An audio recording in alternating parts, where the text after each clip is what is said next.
My name is Moongi Chang. I'm from Samsung Electronics, and I'm in charge of SoC design verification at the System LSI division. Today, I'm going to talk about the RISC-V we experience from the SoC DV engineer's point of view. Early this year, we did an interesting experiment. As shown in the figure, left one shows our reference wearable SoC, and we replace its CPU log with SiFive's high-performance cores that shows right one. Please note that SiFive's little core does not have L2 cache, and the big core only have half size of L2 cache. What we want to know through this experiment was how many additional efforts are required for development and verification of RISC-V.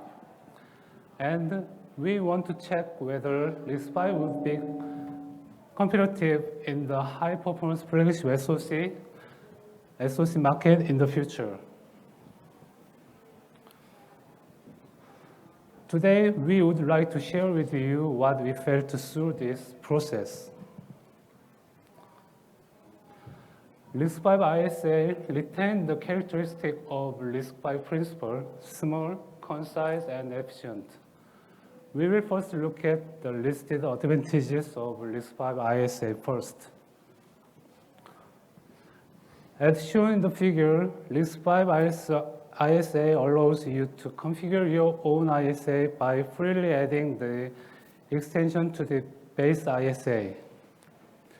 Through this ISA optimization, RISC-V can reduce unnecessary size and power. And the RISC-V supports powerful 16-bit compressed instruction. In case of ARM, which required entering a specific mode to use compressed instruction, but RISC-V has advantages of allowing compressed instruction to be mixed with existing 32-bit instruction. According to the ISA manual, the code size can be reduced by about 25% to 30% through RISC-V compressed instruction, which also reduced cache miss rate by about 20% to 25%. Similar results were obtained when we compiled the same Drystone benchmark code in ARM and RISC-V separately. 45% of compiled codes are generated as a 16-bit instruction, and the code size was reduced by 22%. The next thing to look at is the bit manipulation extension. This provides a combination of frequently used bit operation into a single instruction. Through this, performance improvement and power saving can be expected by reducing the number of instructions used for hardware access. Optimized string APIs using the GBB extension have been applied from Linux 6.3. In actual SoC, RISC-V's bit manipulation extensions is expected to help improve the performance of low-level drivers. The last thing is about the custom instruction. As shown in the table below, RISC-V reserves space for custom instruction. This can be company's secret sauce and a key differentiator in the market.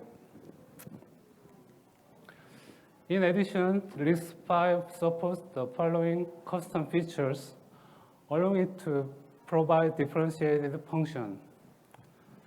The reason why recently custom CPUs are receiving attention is that they support the differentiated performance and functions. RISC-V can support such customization from the ISA level.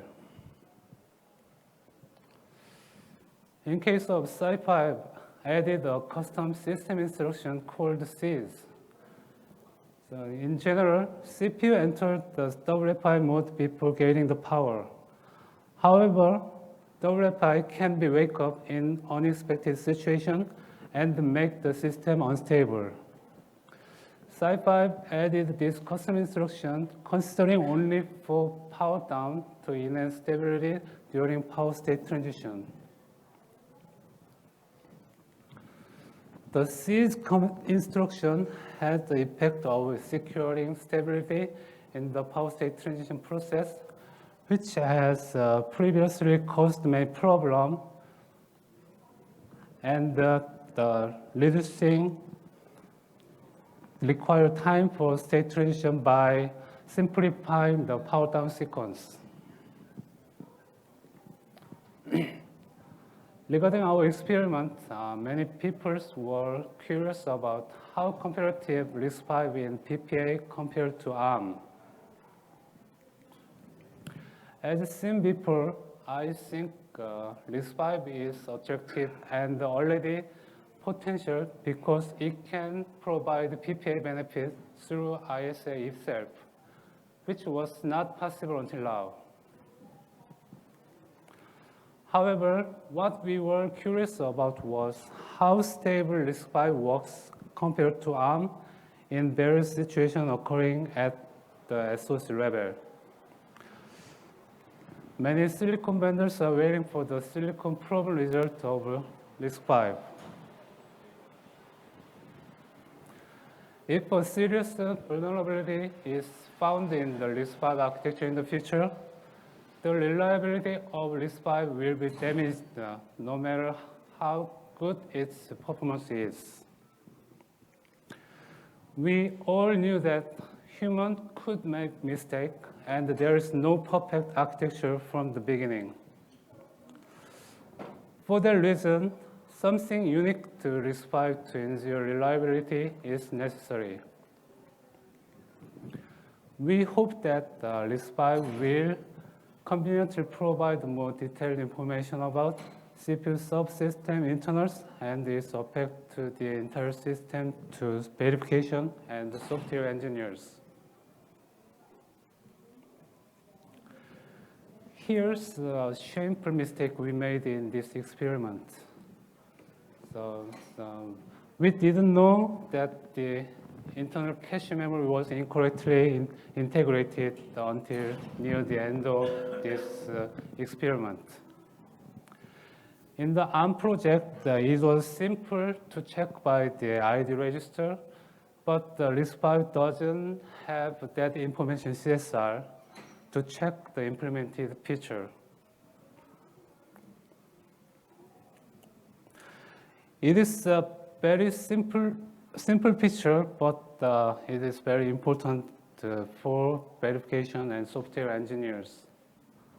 What I was trying to say is RISC-V architecture should provide more convenient feature to access their architecture for system level engineers.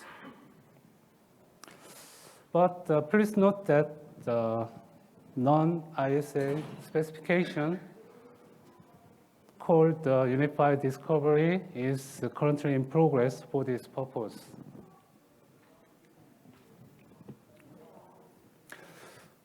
Every year, the latest application processor with the highest performance is applied to flagship smartphones such as Galaxy Ultra or iPhone Pro. We were curious whether RISC-V would be competitive in this flagship market.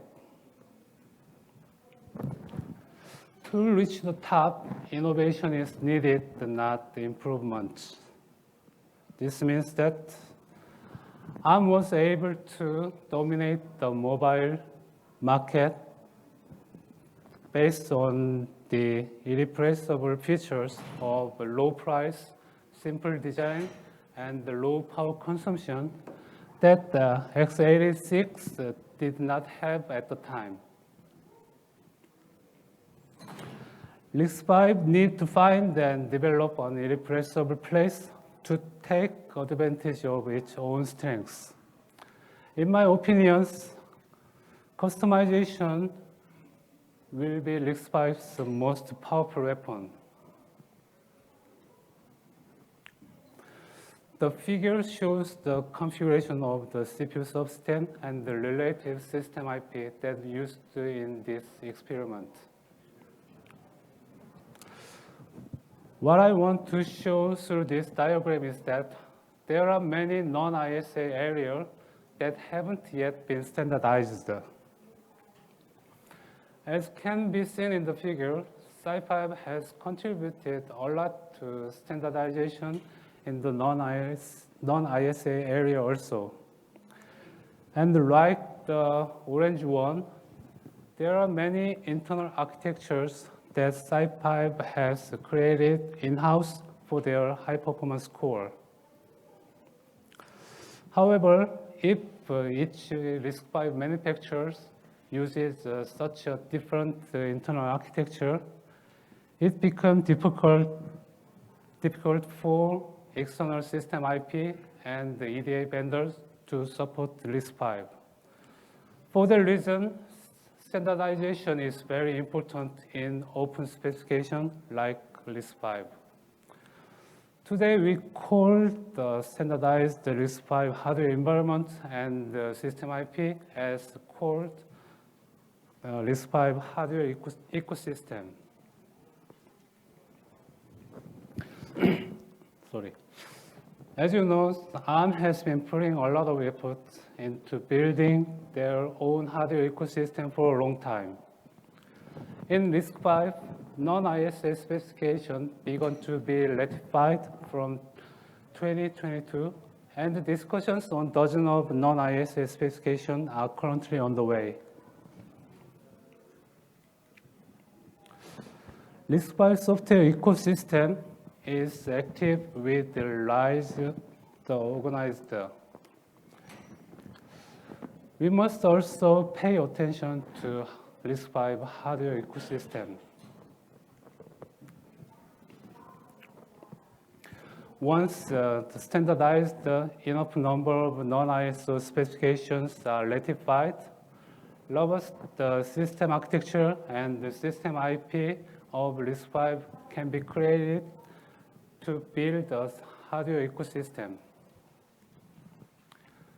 If RISC-V does not have its own differentiated hardware ecosystem, RISC-V will have no choice but to be trapped in the ARM's hardware ecosystem, and RISC-V will not be able to escape from ARM's replica for cost reduction.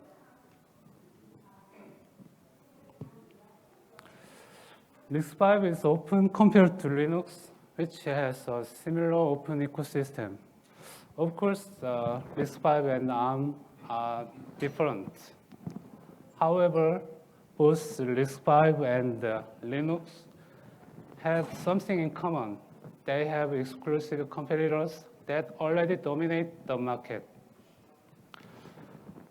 For that reason, many people predict that RISC-V will follow a similar path to Linux.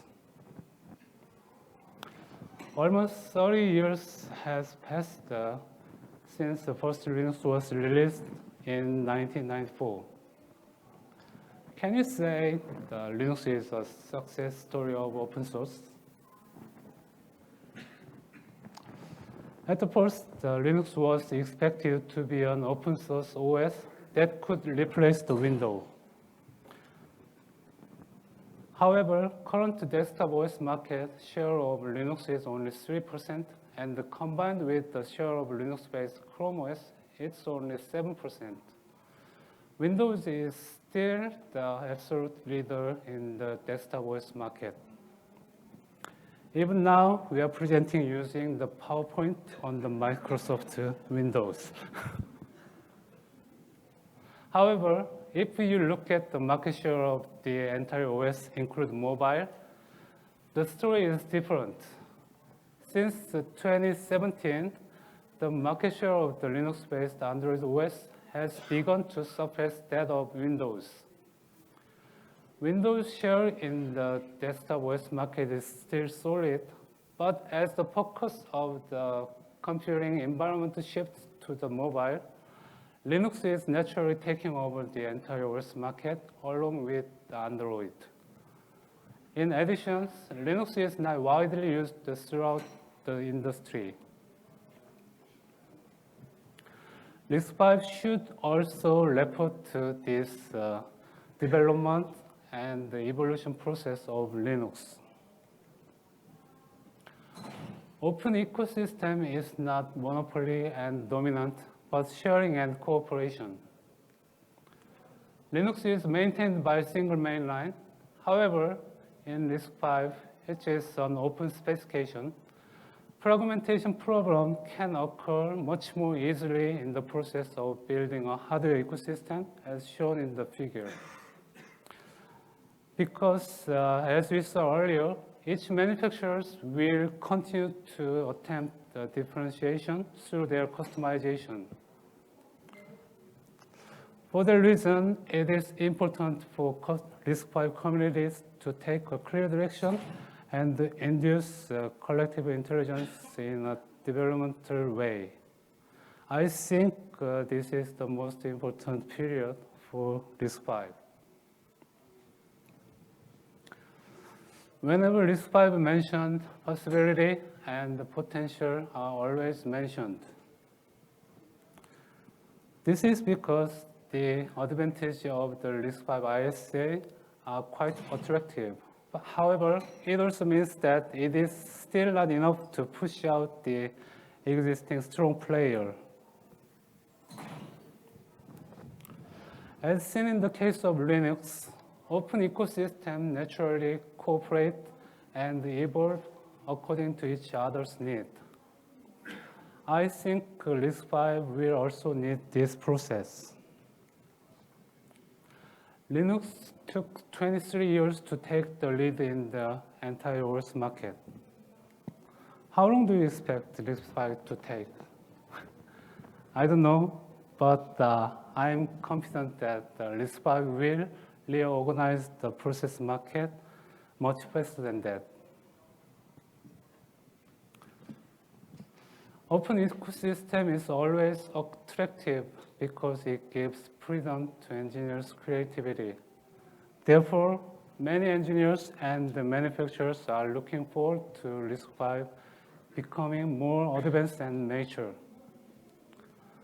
Until now, RISC-V was thought to be an ISA for low-performance MCU, but through this experiment, we were able to see how much RISC-V had developed, and we're confident in the possibility and the potential of RISC-V.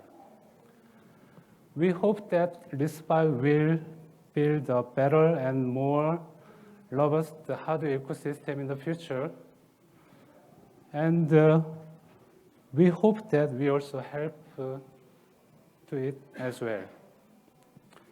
And finally, I would like to thank to the SiFive to joining our experiment and their huge contribution to RISC-V. Thanks for listening to my talk. Thank you.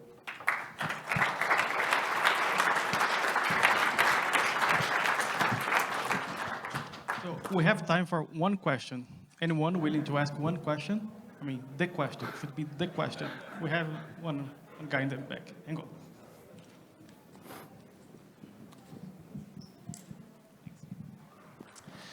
Thanks for the presentation. So on your data with the C extension, you mentioned that you saw, I think, about a 25% reduction in cache misses. Mm-hmm. So I was wondering what workload that was and what kind of performance you saw out of those misses.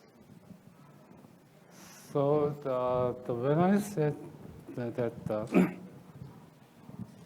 that ISA manual said that 25% the performance improvement and code size improvement was written inside their ISA specification.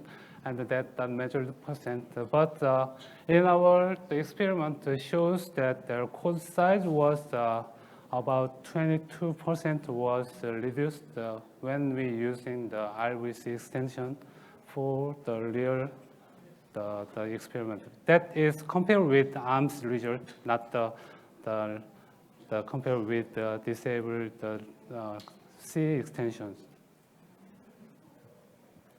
Is that enough? Yeah, thanks. So I think that's it. We are running out of time. So thank you very much for your presentation. So if you're willing to join the C discussion, join the profiles task group. There is a huge discussion going on there.